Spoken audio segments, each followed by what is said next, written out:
Hello दोस्तों, नमस्कार। तो जैसा कि आप लोग जानते हैं कि इकाई 5 जो कि हमारे यूजीसी नेट में कविता वाला पोर्शन लगा हुआ है और इससे आने वाले समयों में बहुत ज़्यादा प्रश्न पूछे जा रहे हैं और पिछले 1-2 अटेम्प्ट से कम 10 से 12 प्रश्न आपके कविता वाले पोर्शन से पूछे जा रहे हैं। तो इसलिए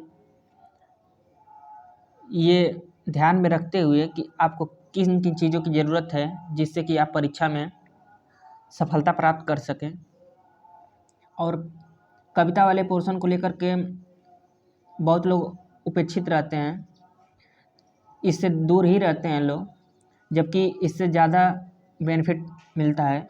तो आइए हम लोग आज चंद्रवरदाई की जो रचना है पृथ्वीराज रासो, उस पर बात करते हुए उसका जो हमारे लोग कविता का सिलेबस में लगा हुआ है रेवा तट, उस पर बात करेंगे। जो कि रेवा तट है वो 27वां सर्ग है। सर्ग को इसमें समय कहा गया है और टोटल आपके जो सर्ग हैं या समय कह लीजिए वो पृथ्वीराज रासो में 69 समय हैं। तो ये चीज़ आप लोग ध्यान दीजिए और कोशिश करिए कि आप इन चीज़ों को नोट डाउन करते चलिए, क्योंकि क्या होता है कि जब हमारे पास पीडीएफ मौजूद होता है तो हम लोग प्रिंट करा करके रख लेते हैं और रखा ही रह जाता है, उससे रखने से तैयारी तो होने से रही। तो इसलिए कम से कम रोज़ 500 से 600 शब्द तो लिखने ही चाहिए। तो ये मान के चलिए कि आज के शब्द आपको लिखने हैं और इन चीज़ों को नोट कर लीजिए ताकि आप परीक्षा में सफलता प्राप्त कर सकें। इससे कोई भी प्रश्न आए तो आप कन्फ्यूजन में गलत ना करें। आइए देखते हैं हम लोग। तो जैसा कि चंद्रवरदाई का जो जन्म है वो 1168 ईस्वी में लाहौर के भट्ट जाति के जगात गोत्र में हुआ था। जो शुक्ल जी इसको मानते हैं, शुक्ल जी के अनुसार है ये। तो ये चीज़ आपको नोट कर लेनी है। जो शुक्ल जी मानते हैं वो विक्रम संवत में मानते हैं, जैसे कि 1225 विक्रम संवत में इनका जन्म मानते हैं और 1249 विक्रम संवत में इनकी मृत्यु मानते हैं। विक्रम संवत, तो ये विक्रम संवत में से अगर माइनस आप 57 करते हैं तो आपका ईस्वी सन आ जाता है। इसके बाद चंद्रवरदाई जिनके आश्रय में रहते थे वो पृथ्वीराज चौहान तृतीय हैं। और जो हम लोगों को पृथ्वीराज रासो रचना मिलती है, इसकी सर्वप्रथम जानकारी कर्नल जेम्स टार्ड ने अपने ग्रंथ annuls and activities of Rajasthan 1839 ईस्वी में प्रदत्त की। तो मान लीजिए अगर आपसे पूछ दिया गया कि पृथ्वीराज रासो की जानकारी सर्वप्रथम कहाँ मिलती है, तो आप लोग इसको याद कर रहे रहेंगे तो बता सकते हैं। साथ ही कर्नल जेम्स टार्ड ने इस ग्रंथ के एक भाग को संगोपता नेम नाम से प्रकाशित करवाया। तो ये चीज़ भी आपको ध्यान देने की ज़रूरत है, क्योंकि जो कविता का पोर्शन आप में लगा हुआ है और उसके जो राइटर हैं उससे कोई भी चीज़ जो रिलेटेड है वो आपको तैयार होनी ही चाहिए, क्योंकि कुछ भी पूछा जा सकता है। आजकल का जो पैटर्न बना हुआ है आपके यूजीसी नेट का, तो उसमें कुछ भी पूछा जा सकता है। तो कम से कम उससे संबंधित जो चीज़ें हैं उसको आप लोग ध्यान रखिए। इसके बाद ये देखना है कि जो हमारा पृथ्वीराज रासो कैसा काव्य है, तो प्रबंधात्मक श्रेणी के अंतर्गत महाकाव्य की स्थिति में आता है, वो महाकाव्य है। बाकी कुछ लोग इसको मुक्तक भी मानते हैं, जैसे नरोत्तम स्वामी जो हैं, नरोत्तम स्वामी इसको मुक्तक रचना मानते हैं। तो मान लीजिए अगर आपसे पूछ दिया गया कि पृथ्वीराज रासो को कौन महाकाव्य नहीं मानता है या मुक्तक काव्य कौन मानता है? तो नरोत्तम स्वामी। इसके बाद पृथ्वीराज रासो में कितने पद हैं? तो 16,306 पद हैं। नागरी प्रचार सभा द्वारा प्रकाशित जो संस्करण था उसी में। तो ये भी याद करना है कि कितने पद हैं और किस प्रकाशन में या संस्करण में। इसके बाद इसका जो रस है श्रृंगार एवं वीर रस है पृथ्वीराज रासो का, और जो प्रमुख अलंकार है वो अनुप्रास और यमक अलंकार है। इसके बाद ये जो अगला पॉइंट है ये बहुत ही महत्वपूर्ण होगा आप लोगों के लिए कि इसमें 68 प्रकार के छंदों का प्रयोग किया गया है। छप्पय की इसमें प्रधानता है। इसके अतिरिक्त दूहा, तोमर, त्रोटक, गाहा एवं आर्या छंद प्रमुख है। तो जैसे पिछले समय में एक बार पूछा गया था कि निम्नलिखित में से कौन सा छंद पृथ्वीराज रासो में वर्णित नहीं है, और इसमें वो ये सब ऑप्शन दिए गए थे। तो इन चीज़ों को आप लोग थोड़ा ध्यान देते हुए चलिए। इसके बाद रामस्वरूप चतुर्वेदी ने चंद्रवरदाई को छप्पय का सम्राट कहा है। तो ये भी आपको ध्यान देने का चीज़ है। बाकी छंदों का अजायब घर भी कुछ लोग कहते हैं, लेकिन छंदों का जो अजायब घर है वो रामचंद्रिका को माना जाता है। रामचंद्रिका, क्योंकि रामचंद्रिका जो केशवदास ने लिखा है इसमें 100 प्रकार के छंदों का प्रयोग किए हैं, जबकि ये जो पृथ्वीराज रासो है इसमें 68 प्रकार के छंद हैं। तो इसलिए छंदों का अजायब घर रामचंद्रिका को ही माना जाता है। इसके बाद इसको कितने सर्गों में बांटा गया है? तो पृथ्वीराज रासो को 69 सर्गों में बांटा गया है, और जो हमारे सिलेबस में सर्ग लगा है वो 27वां सर्ग है, रेवा तट। तो ये चीज़ महत्वपूर्ण है। इसके बाद ये चीज़ें आप लोग नोट करते चलिए। नोट करेंगे तो बहुत चीज़ें आपके स्मरण में बैठ जाएंगी। इसके बाद भाषा शैली पर बात कर लेते हैं। तो नामवर सिंह के अनुसार पिंगल शैली है, और दशरथ शर्मा एवं मीना राम रंगा के अनुसार पृथ्वीराज रासो की भाषा प्राचीन राजस्थानी है। तो जैसा कि पिंगल शैली यानी कि राजस्थानी और ब्रज का मिश्रण है, और जो दशरथ शर्मा मानते हैं और प्राचीन राजस्थानी मानते हैं। तो इन दोनों लोगों के मतों के आधार पे आप लोग उसको ध्यान दीजिए। इसके बाद जो इसमें नायक है वो पृथ्वीराज चौहान तृतीय है, धीरोदात्त नायक, अजमेर एवं दिल्ली का शासक है। नायिका कन्नौज के राजा जयसिंह की पुत्री सहयोगिता है, ये मुग्धा नायिका है। अगर आपसे पूछा जाता है किस प्रकार के नायक हैं तो धीरोदात्त नायक हैं। नायक 4 प्रकार के हुए हैं, धीरोदात्त, धीर ललित, धीर प्रशांत, धीर गंभीर। तो इस तरह से ये चारों नायकों को आप लोग ध्यान दीजिए, और उसमें ये धीरोदात्त नायक है, ये मुग्धा नायिका है। इसके बाद ये बहुत ही महत्वपूर्ण साबित होगा आप लोगों के लिए, क्योंकि इससे वन लाइनर टाइप में प्रश्न हमेशा से बनते आए हैं कि पृथ्वीराज रासो जो रचना है इसको कौन प्रमाणिक मानता है, कौन अप्रमाणिक मानता है और कौन अर्ध प्रमाणिक मानता है। ये हमेशा से पूछा जाने वाला प्रश्न रहा है। तो जैसा कि पृथ्वीराज रासो को प्रमाणिक मानने वाले जो लोग हैं उनमें से इतने लोग हैं जो प्रमाणिक मानते हैं। श्याम सुंदर दास हैं, मोहनलाल विष्णुलाल पांड्या हैं, मिश्र बंधु हैं, जेम्स कर्नल टार्ड हैं, मथुरा प्रसाद दीक्षित हैं, दशरथ शर्मा हैं, अयोध्या सिंह उपाध्याय हरिऔध हैं, जॉर्ज ग्रियर्सन हैं, नगेंद्र हैं। इन लोगों ने पृथ्वीराज रासो को प्रमाणिक रचना माना है। उसके बाद अर्ध प्रमाणिक किसने माना है? जैसे पेपर में हमेशा ये ऑप्शन दे करके पूछ देता है कि निम्नलिखित में से किसने अर्ध प्रमाणिक माना है, या निम्नलिखित में से किसने इसको अप्रमाणिक माना है, या किसने प्रमाणिक माना है। तो आप इन नामों को थोड़ा ध्यान रखे रहेंगे तो आप बता सकते हैं कि इसमें से किसका क्या मत रहा है। तो अर्ध प्रमाणिक में हजारी प्रसाद द्विवेदी हैं, सुनीति कुमार चटर्जी हैं, मुनिजीन विजय हैं, अगर चंदन नाहटा हैं, ये लोग इसको अर्ध प्रमाणिक मानते हैं। और कोशिश करिए कि आप हजारी प्रसाद द्विवेदी को ध्यान रखे रहिए, श्याम सुंदर दास को ध्यान रखिए, उसके बाद जॉर्ज ग्रियर्सन को और नगेंद्र को, उसके बाद शुक्ल जी को। शुक्ल जी को तो बहुत ध्यान देने की ज़रूरत है, ये प्रमाणिक मानते ही नहीं, अप्रमाणिक मानते हैं। तो ये चीज़ों को आप लोग थोड़ा ध्यान भी देना है। अप्रमाणिक में बूलर हैं।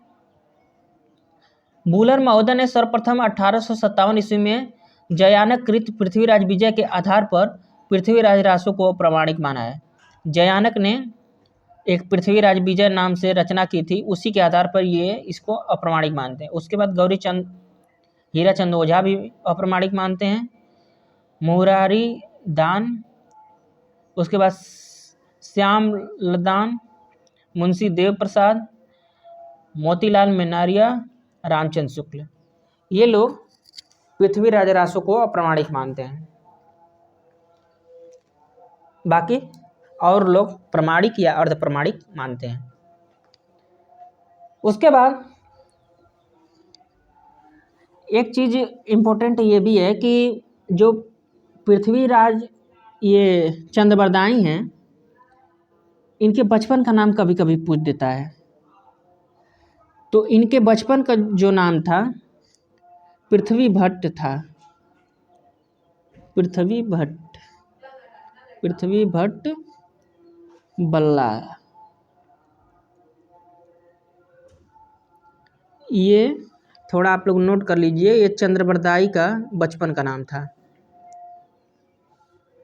बाकी वो तो कथा आप लोग जानते ही होंगे कि चंद्रबरदाई और पृथ्वीराज की दोनों लोगों की मृत्यु एक ही दिन हुई थी। आइए हम आगे देखते हैं।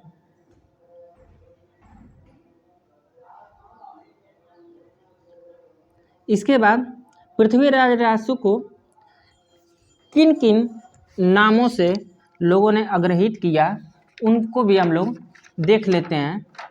तो जैसा कि सबसे पहले हजारी प्रसाद द्विवेदी हैं, जो पृथ्वीराज रासो को सुख सुवी की संवाद मानते हैं। यानी कि अगर आपसे क्वेश्चन पूछा जाएगा क्योंकि सुख सुखी संवाद किसने माना है पृथ्वीराज रासो को, तो आपको बताना है कि हजारी प्रसाद द्विवेदी। ये इसको रोमांचक आख्यान भी मानते हैं। उसके बाद घटनाकोश पृथ्वीराज को कौन मानता है, पृथ्वीराज रासो को, तो नगेंद्र मानते हैं।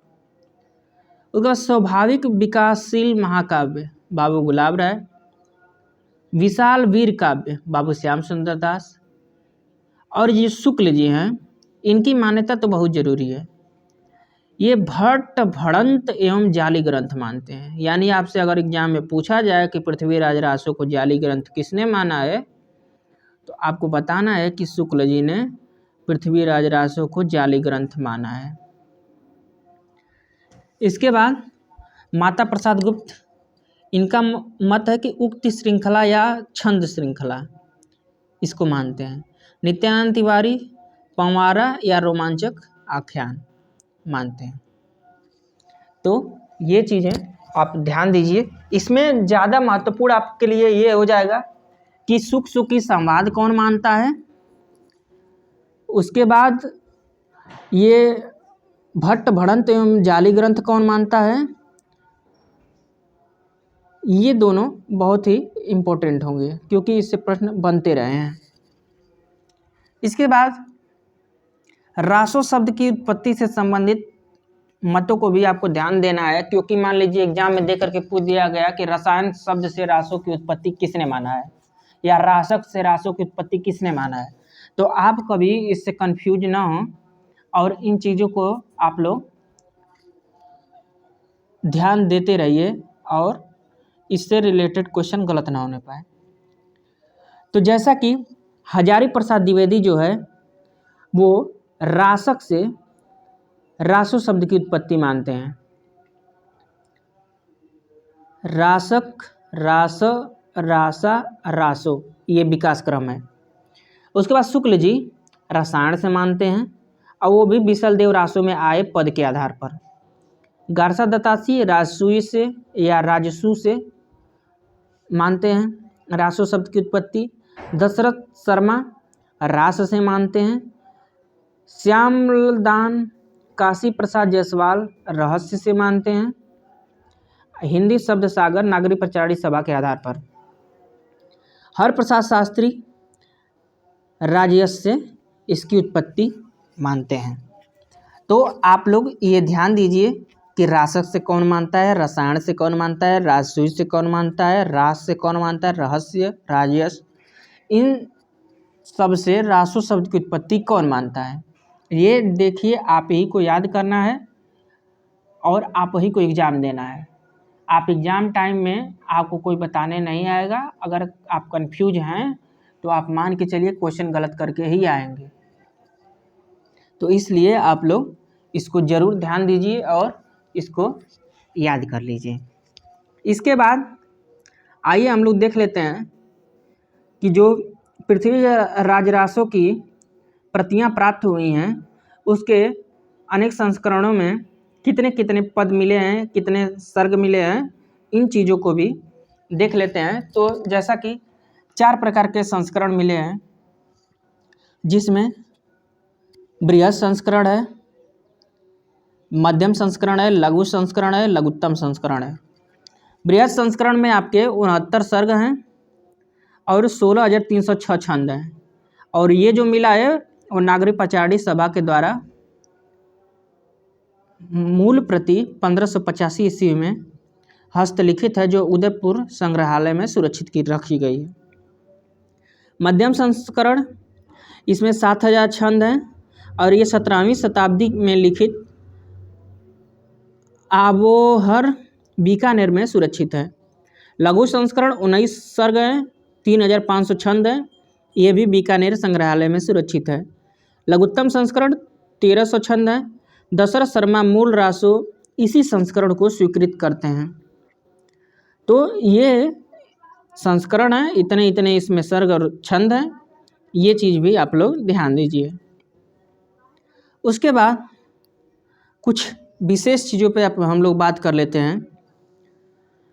विशेष चीज़ों में देखिए, कुछ चीज़ें तो ये हो जाती हैं कि जैसे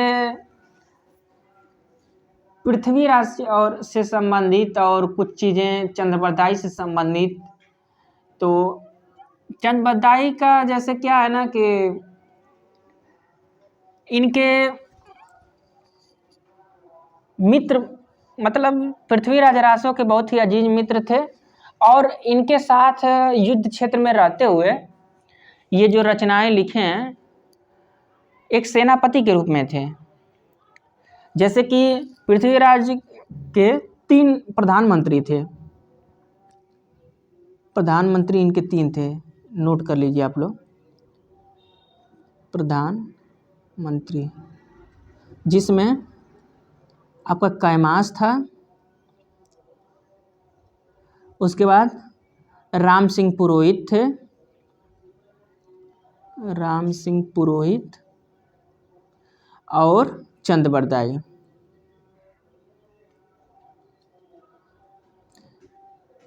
तो ये तीनों इनके प्रधानमंत्री थे। और चंद्रबरदाई को 6 भाषाओं का ज्ञान था, जिसमें संस्कृत, प्राकृत, अवहट, पैशाची, सौरसेनी और मागधी, इनके वो ज्ञाता थे। तो इन चीज़ों को भी आप लोगों को ध्यान देना है। उसके बाद जो चंद्रबरदाई हैं, इनकी 2 शादी हुई थी। ये कुछ महत्वपूर्ण चीज़ें हैं, आप लोग ध्यान देते रहिए। तो जो इनकी पहली पत्नी थी वो कमला थी और जो इनकी दूसरी पत्नी थी वो गौरी थी। और इसको बताने के पीछे हमारा मकसद ये है कि सर्वप्रथम किसको ये पृथ्वीराज रासो जो ग्रंथ लिखे हैं सुनाए थे? तो सर्वप्रथम इन्होंने अपनी सेकंड पत्नी को ये बताया था कि पृथ्वीराज रासो मैंने कथा लिखी है, ग्रंथ लिखा है, और इसको इन्होंने प्रश्नोत्तर शैली में बताया था। प्रश्नोत्तर शैली, मान लीजिए अगर पूछ दिया जाए कि सर्वप्रथम ये कथा उन्होंने किसको सुनाया था, तो अपनी सेकंड पत्नी को जो रजौरा थी, और किस शैली में बताया था, तो प्रश्नोत्तर शैली में। बाकी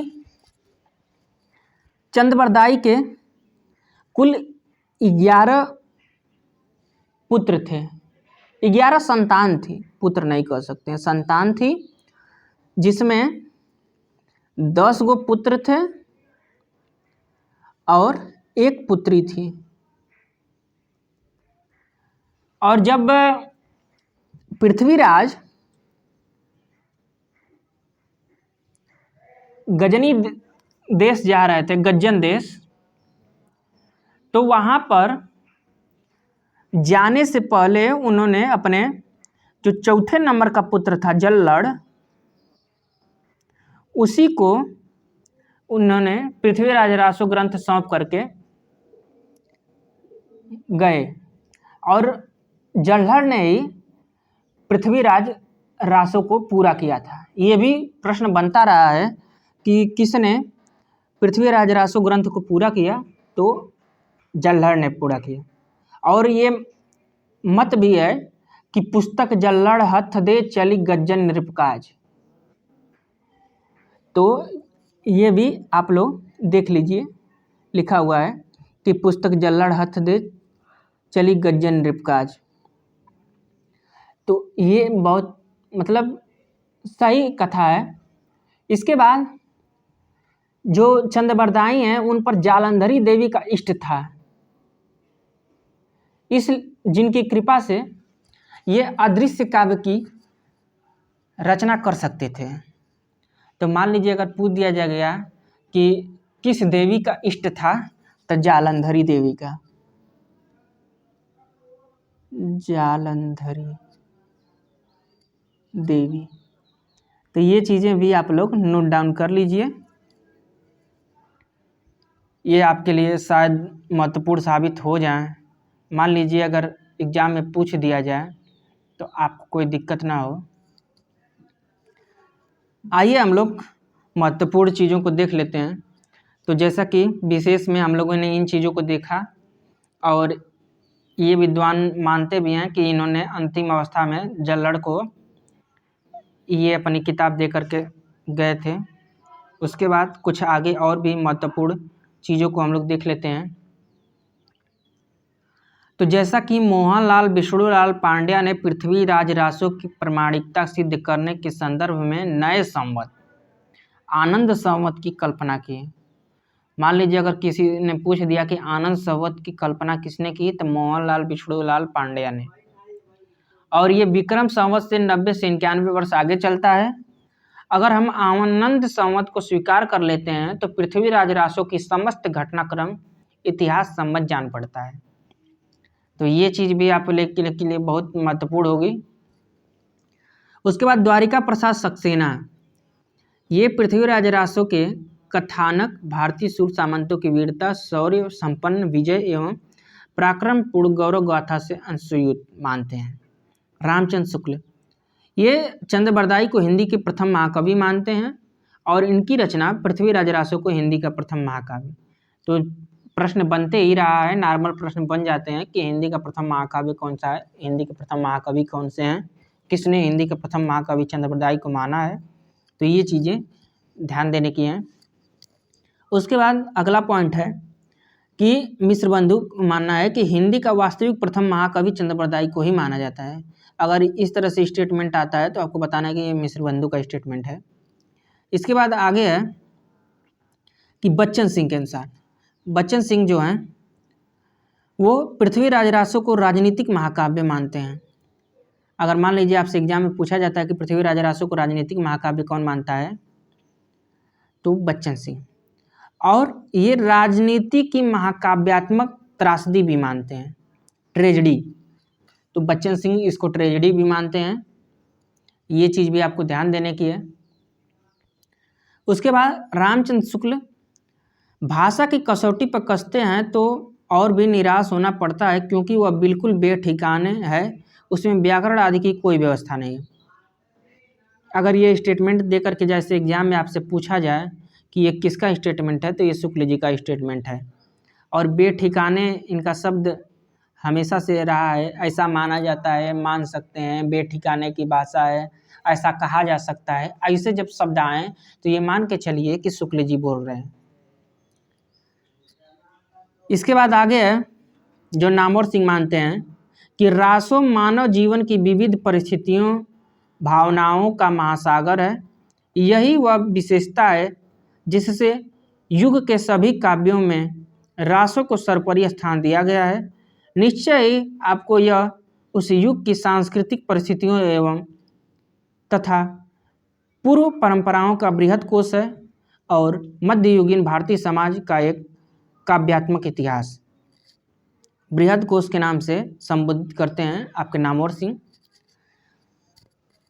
इसके बाद मान लीजिए इनके जो पृथ्वीराज चौहान के सभा कवि थे उसमें जयानक भी शामिल थे, जो पृथ्वीराज विजय के आधार पर इन्होंने अप्रमाणिक घोषित किया है। ये जो हम लोग प्रमाणिक और प्रमाणिक की बात कर रहे थे एक समय, ये देखिए पृथ्वीराज विजय के आधार पे इन्होंने बुलर ने अप्रमाणिक घोषित किया है। तो ये जो जयानक हैं ये इनके दरबारी कवि थे पृथ्वीराज चौहान के, ठीक है। और ये कश्मीर के थे, कश्मीर। और इन्होंने पृथ्वीराज विजय लिखा है।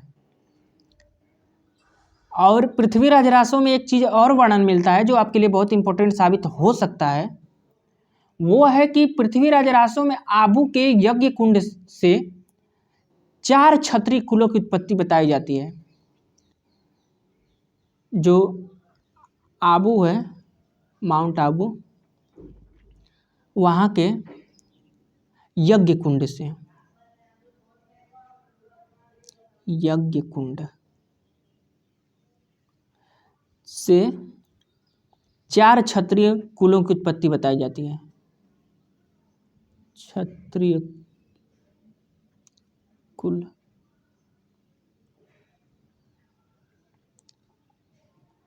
तो ये चीज़ भी आप लोग नोट कर सकते हैं।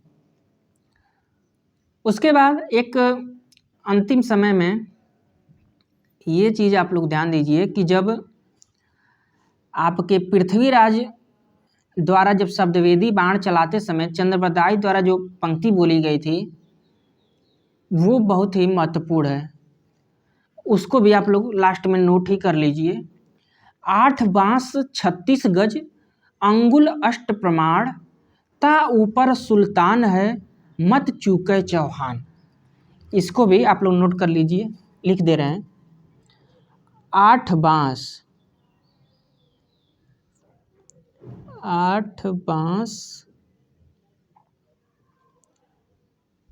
36 गज, 36 गज अंगुल अष्ट प्रमाण, अंगुल अष्ट प्रमाण,